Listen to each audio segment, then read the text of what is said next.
What is going on, FA Nation? Happy Wednesday and welcome to another edition of the Fantasy Alarm NBA DFS live stream. I am James Grande, joined alongside Jon Impemba. Jon, massive slate for tonight. Huge slate. 10 games, very intriguing matchups, a lot of spend-ups, a lot of injury news. A lot of value. A lot of value. Something we put on the podcast, and it just continues there just continues to be an influx of value because people are getting ruled out left and right. You get an injury, you get an injury, you get value, Oprah all over the place. What's going on, buddy? How you feeling today? I'm feeling pretty good. We're getting, like you said, we're getting the news. Terry Rozier just ruled out. We knew that one's sort of likely. LaMelo Ball starting. We knew PJ Washington wasn't going to play tonight. Miles Bridges now moves into starting lineup. Which I think is a pretty interesting spot for him. We've talked a lot about how Bridges and Ball actually play very well together when they were on the second unit. Well, now they're starting together. We're getting Otto Porter ruled out right now. Minor play, but a minor play that impacts other guys like Garrett Temple now could be seeing 30-plus minutes tonight in his stead. So, there's a lot of news that already came up through today. Russell Westbrook, we're anticipating wasn't going to play. We talked about that on the podcast. Kemba Walker not playing tonight. Another thing that we talked about on the podcast. So, it's an interesting slate, and we're still waiting for more news. Andre Drummond's questionable. Miles Turner is questionable. D'Angelo Russell's questionable. Steven Adams is questionable. There's a lot of guys we're still waiting on those final words on.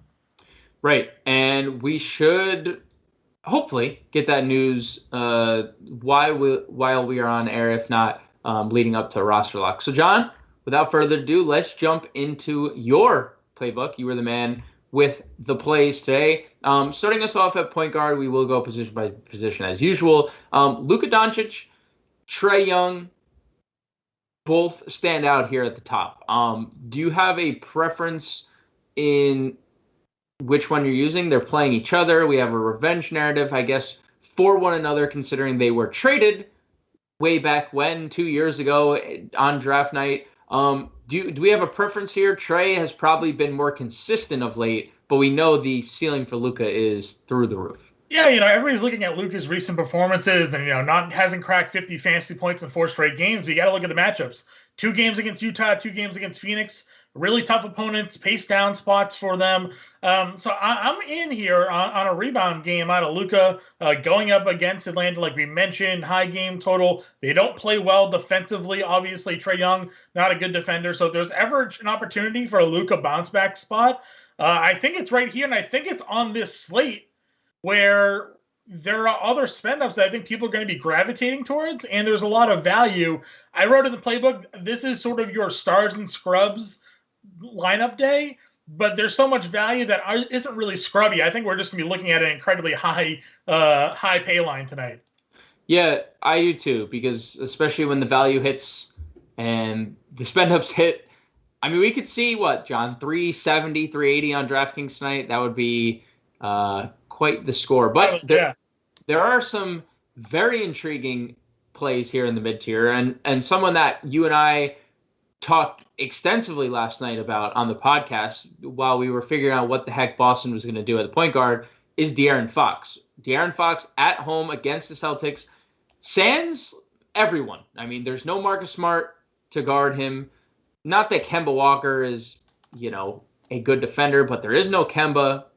Old man Jeff Teague playing on a back-to-back. How do we avoid De'Aaron Fox in this spot against your Celtics tonight, Jon? Please tell me. You can. I put him in again, not to give away the playbook, which you can get right now over on fantasyalarm.com/NBA hoops. Go ahead and pick up that package. To me, he's our top point guard play.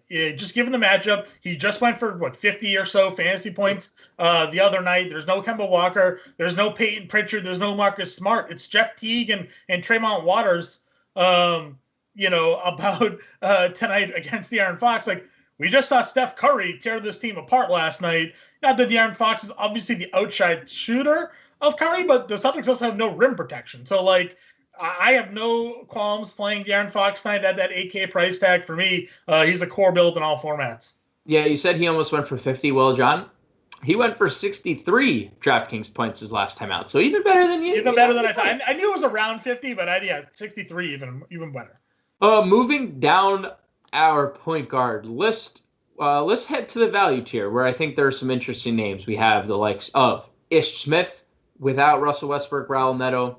We have Theo Maldone without SGA, George Hill, and pretty much every other guard on the OKC side. Who, I mean, are we playing both of these guys? Because like on FanDuel, we can only play one of them because we're likely going to have a Luka, a Trey, a De'Aaron Fox paired with one of these guys. If you're picking just one, Ish and Maldone on FanDuel, who do you prefer? And on DraftKings, would you consider playing them both? I think I'm going to go Ish here over Maldone. I know it's just Ish we know is a better scorer. Like we've seen Maldone obviously be productive lately, but we know the upside that Ish Smith has even in a matchup where, even when he's next to Bradley Beal, we've seen this. And in recent games even, Ish has been playing a lot of minutes next to Westbrook and next to Beal or in addition to those two guys playing. So for me, that's where I'm going. I'm going to go Ish over the group. But again, we know Maldone, they're missing guards, no Hill, no SGA, probably playing 35 minutes tonight, regardless of score. He's definitely, I think, in a really good spot, but I don't see a way that, I still feel like the higher ceiling here is with Ish Smith.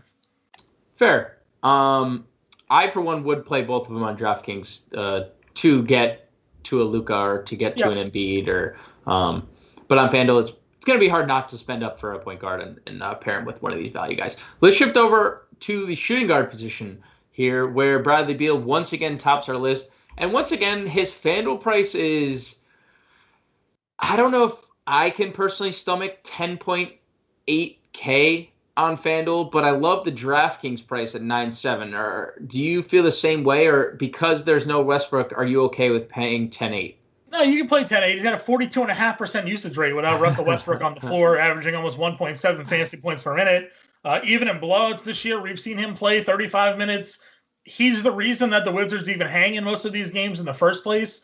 And they're actually healthier now. Well, before when they were missing 8 guys and it was only Bradley Beal and you're looking at who's this Gill character and what's, when did Bell join this team? At least now they have some of the supporting cast around him. We're basically looking at the Wizards team of last year. So right. Do I think the Wizards team of last year can hang a little bit with the Heat?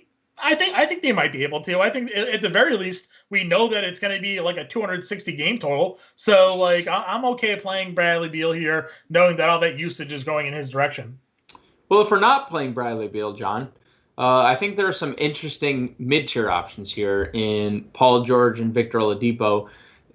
Any worry about Paul George on the second leg of a back-to-back, and any worry about Oladipo keeping this game and Houston keeping this game competitive? I told you I wanted to see where the line finished at, by today, only at 7. So Vegas suspects this game is more competitive than I initially anticipated. Maybe that is because John Wall.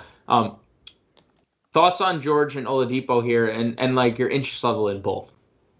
I'm actually really not looking at George tonight. It's really the price point for him, while good, the matchup is okay. I just like other guys that are either a little bit more than him or there's so much value on this slate, especially DraftKings.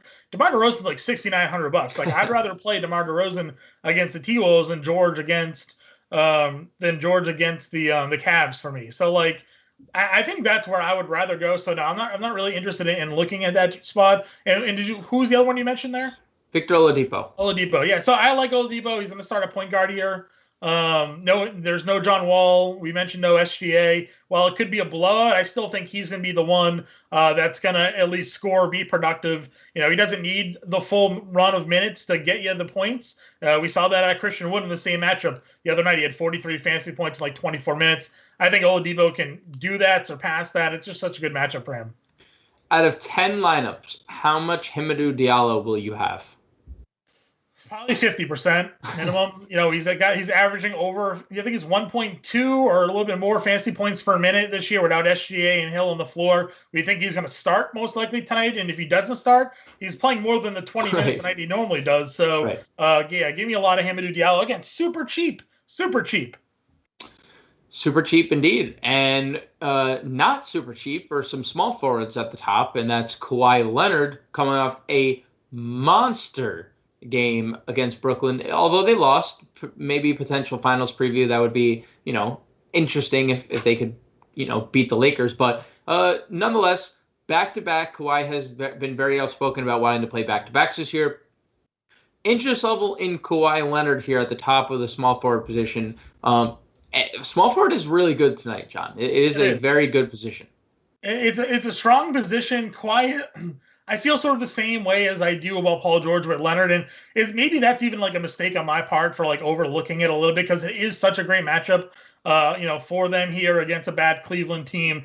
And he's only $9,000, I think it is, on DraftKings, right? So like, or one of the FanDuel maybe. 9,000 on DK. Yep. Yeah, DK. So like it's a really good price tag. To me though, it's more so like it's almost a double-digit spread. It's 219 game total.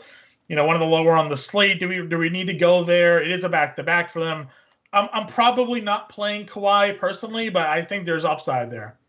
Well, if we're not going to Kawhi at the top, there's some interesting mid-tier options. I want your take on a potential letdown for Boston on a back-to-back. Do you think that's in the cards, or Jaylen Brown under 8K is just too appealing to pass up on? Too appealing. We love this matchup. We love targeting Sacramento. There's no Kemba Walker tonight. And we saw how Tatum and Brown were playing earlier this year. They were taking like 25 shots apiece when Kemba wasn't on the floor. And they're really, again, there's just nobody else that really is going to take any of those shots away. And the fact that it's just Jeff Teague at guard, most likely. Marcus Smart, was taking 12 shots a night. He's not even there anymore. So, like, to me, this is an all-in play on Brown.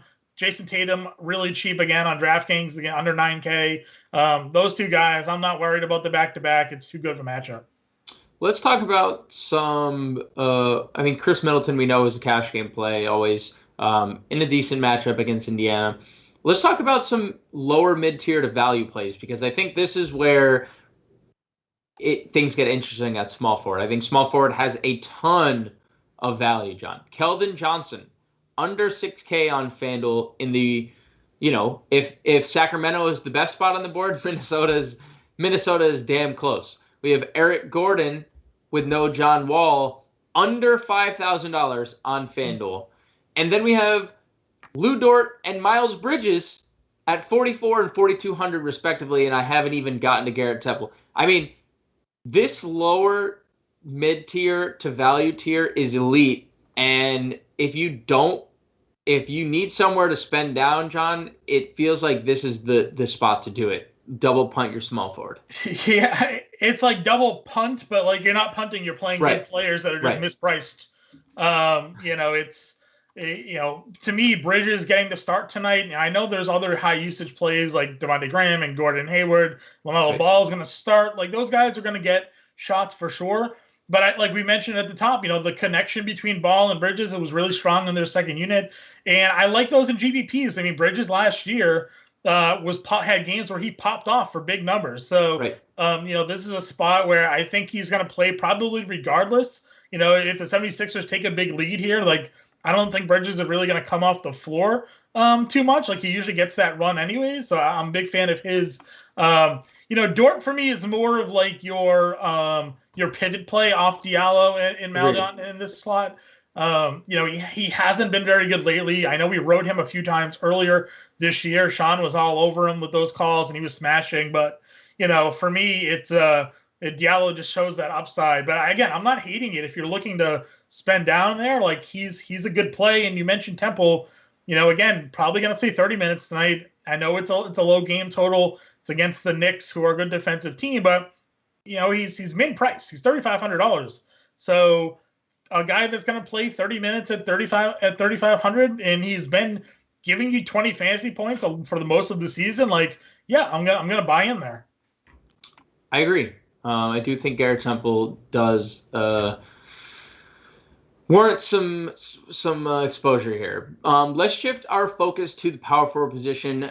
To Giannis or not to Giannis, John, because he let us down in a massive way in a great game environment against Portland last time out. And that's partially due to the destruction that Milwaukee poured upon Portland. But It was the Chris Middleton show, it was the Drew Holiday show, and Giannis was third fiddle. Do we think that it stays competitive enough tonight, especially with Miles Turner questionable? Do we think that this game can stay competitive enough for Giannis to get us? I mean, we need 55 on DraftKings and we need 56 on FanDuel just for 5x. Do we see 60 plus in the cards for Giannis tonight? I mean, it's a 233 game total, but it's also a 9-point spread. You have the Pacers coming in on a back-to-back in a game that they did at least win running away. It was a blowout win for them. Not having Miles Turner, I think, is a huge deal. Being a rim protector, leading the league in blocks per game, knowing that Giannis likes to get to the rim. Not that I don't think Turner was going to all of a sudden be turning away Giannis if he wanted to dunk the basketball, but for me, I still think he's okay. Again, I don't know if he's my top spend up. I really like Luka tonight in a bounce back. I mentioned I liked Tatum and power forward. Again, there's a lot of good value here. There's a lot of guys that we're going to talk about as we run down that you can slide in there that have 40 plus fantasy point upside at $7,000. There's a guy down there that's at like $5,500 on DraftKings that we've seen go for almost 40 fantasy points in 3 straight. The value is there that I don't think you need to go Giannis, but there's also enough value on this slate that you might go Giannis and Luka tonight. That's a possibility, especially on free duel where you can play whoever you want. You can pretty much build the optimal lineups there. Shout out to FreeDuel for allowing that to be the case. Because DraftKings was really nipping out their heels tonight in terms of. I said in the playbook, I think they just forgot to refresh their algorithms before this. Everybody was priced as they were, the beginning of the year or something. Somebody, I think it was Jaylen Brown, might have even gotten a price decrease. I don't know. It was pretty crazy the way they're going these things. Well, let's talk about some of the rest of this power forward position. Who Jason Tatum only 8,900 over on DraftKings. Christian Wood 8,600 with no John Wall. Julius Randle, just ever so consistent Julius Randle against a really good or really bad Bulls front court, and Zion. Who out of that group are you really keen on using tonight? I think I'm going to go Randle. I think Randle and Tatum for me are my top 2 in this next tier. We back-to-back 50 fantasy point games for Randle. We know Chicago again. Going up against Chicago's front court is very profitable. They don't really have a shot blocker there. They're using Lauri Markkanen as the center. Thad Young at that's a spot that Randle can pretty much do what he wants, and we saw it the other day. So I like him there. I like Tatum a lot as one of my core plays again. I think stacking the late night hammer tonight, you're going to catch a lot of people playing Fox and Tatum as your core tonight and building around. There's 100+ point upside in those 2 guys alone. So I'm in on that. Zion, loved that we saw blocks and steals out of him now, but then he let us down with points. He only had 17 points the other day. So the day that Zion finally gives us the 25, 8, 3 and 3 game, he's gonna win a slate for you probably. But he fits best for cash games for me now. And then Porzingis, if you're gonna game stack against Atlanta, Zinger at 75, Luka at 11, throw those 2 together, and there's a really great combo there as well.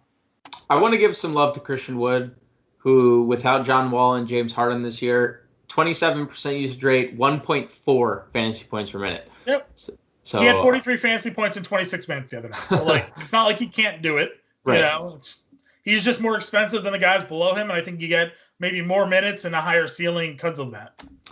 Fair. Let's talk about value options here. And you talked about the late night hammer. Well, Daniel Tice back in, under 5K again, 28 fantasy points last night. He was the one that got the price decrease. I knew it was a Celtic. It was Tice that got it. He was 5K. Now he's 4,800. Yep. And he put up 28 fantasy points last night, which is very respectable at his price tag, over 5X value. And he didn't really have a great offensive game, which we've seen from him lately. Now no Kemba Walker, no Marcus Smart, as we know. Daniel Tice in a pace-up spot. Daniel Tice in a great matchup against the front court. I mean, how do we not go back to the well here? He's another core play of mine. He's given us at least 27 fantasy points in 4 of the last 5, and that's the low end. He's given us 30 plus a couple times. I think he had a 40 fantasy point game not too long ago.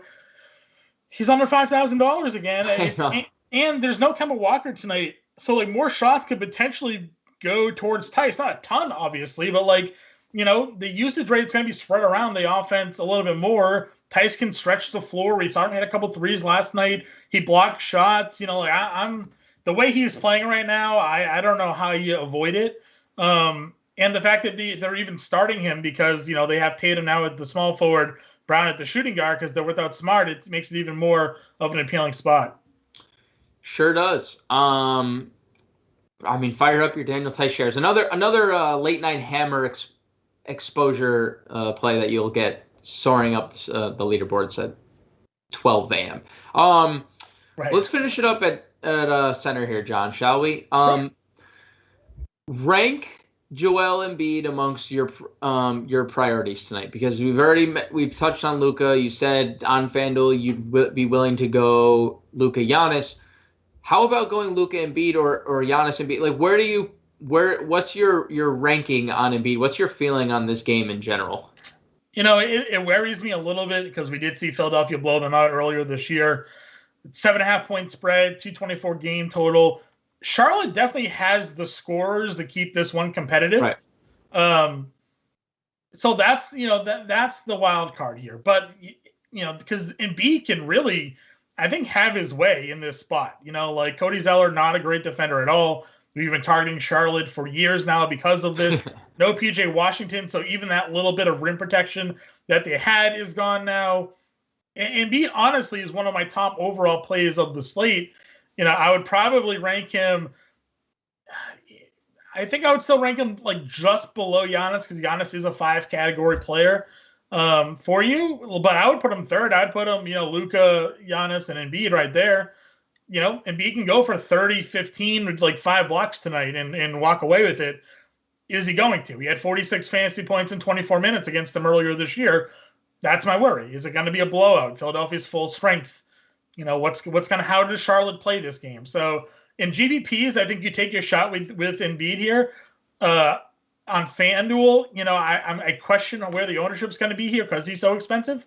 You know, he could be really pretty low owned, and there's your contrarian play. So I definitely like him. He's one of my favorite plays of the slate. It's just, does he get there? And that's probably the problem with both Giannis and Embiid is their matchups. If they go to blowouts, neither of them see enough minutes, and they're giving you what somebody at 7K is giving you. So, you know. Fair. Let's finish the rest of the. Listen, I'll let you talk about Clint Capela because, you know, at this price tag, I am not a fan of Clint Capela. But why don't you give FA Nation a reason why you like Clint Capela at 8,800? I know it's a good matchup, but I personally can't stomach the price tag. Yeah, and listen, I think there's a couple of things that work here. One of them is sort of remembering maybe, you know, Capela from years past, and you're like, you know, like there have been a lot of times where he didn't really come through, but he's scoring more this year. He's giving you elite rebounding numbers. Dallas this year ranks 21st against the center position in DVP. You know, at times, you know, they're healthier now, but they're still using Porzingis a lot at center. And Porzingis isn't a center. Like, he doesn't really play a lot of defense. He's tall. He can block some shots, but he's not like a shutdown center. So I think Capela, you know, in this spot, centers have had success against Dallas lately. We saw Ayton do it. We saw Gobert do it. Like, you know, I think Capela could very well put up another 18 and 17 rebound game, you know, like with a couple of blocks and get you there. So I understand if you're looking at the price and it's, you know, 8,800 and you're like, almost 9K, like I'd rather maybe find the money to play Embiid or just spend down. I get that. But if you're game stacking Atlanta, like go Trae Young and Capela and go against, you know, Dallas that way. Let's talk value because there are two names that stand out on tonight's slate, and that's Thaddeus Young and John. I cannot believe we're going to get Thaddeus Young at sub 5% ownership again with Otto Porter ruled out. Right. If that remains to be the case in terms of ownership, and Jakob Poeltl, who we already have word LaMarcus Aldridge will not play. He gets the best matchup on the board for centers. And Rudy Gay's ruled out. So Rudy Gay is ruled out. Like, if you're worried about Trey Lyles, like Lyles may be the backup 4 now because Rudy Gay's ruled out. So like more of a reason why Jakob Poeltl should play. Is Jakob Poeltl a priority to you tonight in cash games? Cash games, probably not. I don't think it. I trust. I still am unsure what happens with Pop here, right? Like, how many times have we played Pirtle and his role never changes? Like he just plays the 23 minutes and that's it, right? That's what I'm worried about. Okay. Do we believe Thad Young will be 1% owned? If it is, it's probably owned just by FA Nation here because we've touted the heck out of him today. So, I'll take it. I'll buy it into it. I like the spot. You've proven it enough that it's worked. So let's run with it. I'm gonna hit the subscriber chat since we're done. Let's see. Early? Yeah, we're done a couple minutes early. Emmanuel Quickly, Bucks 4452, asks Emmanuel Quickly or Eric Gordon in tournaments, John? Quickly for me, for sure. Quickly over Gordon. I know Gordon is cheap. Quickly is also very cheap, so Quickly.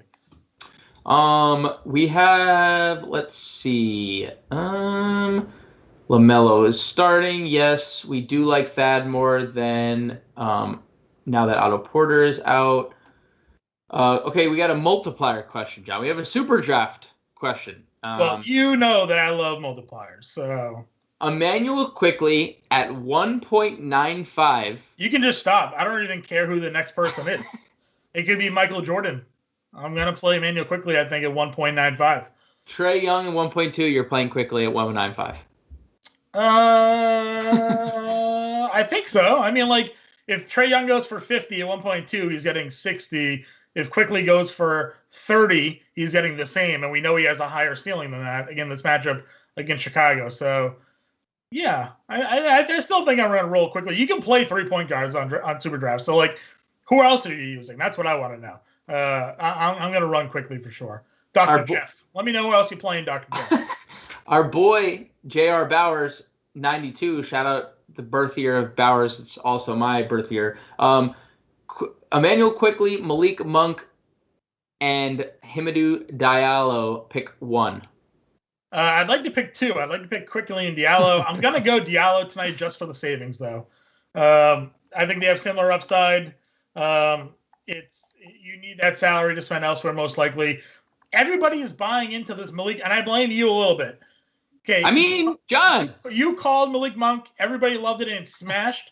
He's not hitting 9 threes again. So he's not going to give you the same production. That's just what it is. I'm sorry. I'm out on Malik Monk. You should not be playing Malik Monk on this slate. He's not $3,000 anymore. He's priced appropriately, honestly, where nobody else is. So play everybody else. If I want a public apology sent to Malik Monk if he hits 9 threes. If he hits another 9 threes tonight, that's fine. Okay. For those in the Fantasy Alarm podcast listener league tonight, I did just create a new contest. We had to upscale, John. We had too many people join, so I had to upscale. So rejoin the Fantasy Alarm podcast listener league contest, please. John, before we get out of here, final thoughts? Good luck. That is the best final thought we could get. Big shout out to Ed Bundle today for the production of today's live stream, and we'll see you guys tomorrow.